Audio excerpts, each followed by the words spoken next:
Les religieux sont en prière. Le chapelet de sœur Irène se transforme en flaque de sang. Sous la statue sainte, une femme étrange est prostrée. Puis la femme flotte lentement dans les airs, lève la tête et croise le regard d'Irène. C'est alors qu'elle reconnaît son propre visage. À cet instant, Irène est interrompue par les autres sœurs. Elle réalise que c'était une hallucination, pensant que sa foi n'est pas assez solide. Le soir dans sa cellule, elle se flagelle. Pendant ce temps, deux élèves ont soudain envie d'aller aux toilettes. Mais elles ont peur d'y aller seules. Alors elles y vont ensemble. À peine entrées, Rosa voit l'eau de la baignoire s'agiter sans raison. Les deux filles regardent dans l'eau. Elles distinguent clairement un visage hurlant. Quand l'eau se calme, une mèche de cheveux flotte dans la baignoire. Au même moment, des cris retentissent dans le dortoir des filles. Les cheveux d'une élève ont été mystérieusement coupés. La mère supérieure accourt au dortoir. Mais Rosa lui raconte qu'elle a vu cette fille se noyer dans la baignoire. Dès que les élèves mentionnent cette fille, les religieuses trouvent un moyen de les faire taire, insistant que ce sont des hallucinations. Irène, qui observe, comprend que ce couvent cache un secret. De retour dans sa chambre, elle découvre un tableau étrange sur le mur, qui la perturbe même pendant les cours. Au milieu de la leçon, Rosa se lève soudain et quitte la classe.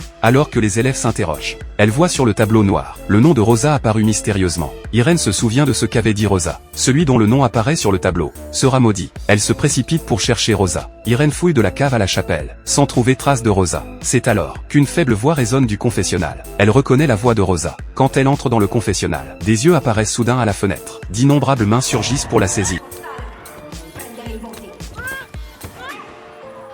Elle use de toutes ses forces pour se libérer, sort du confessionnal, se retourne et voit Rosa déjà morte. Elle croit désormais aux rumeurs sur cette fille. La mort de Rosa remplit Irène d'une culpabilité infinie. Les religieuses lui en font porter la responsabilité. Rosa doit faire ses bagages et quitter le couvent. Elle marche tête baissée, sans but. C'est alors qu'une éclipse totale se produit. Irène semble recevoir un appel divin. S'agenouille et ouvre les bras pour accueillir l'étreinte de Dieu. Ses yeux brûlés par le soleil la rendent aveugle. Sa conscience voyage 10 ans en arrière. La vérité commence à faire surface.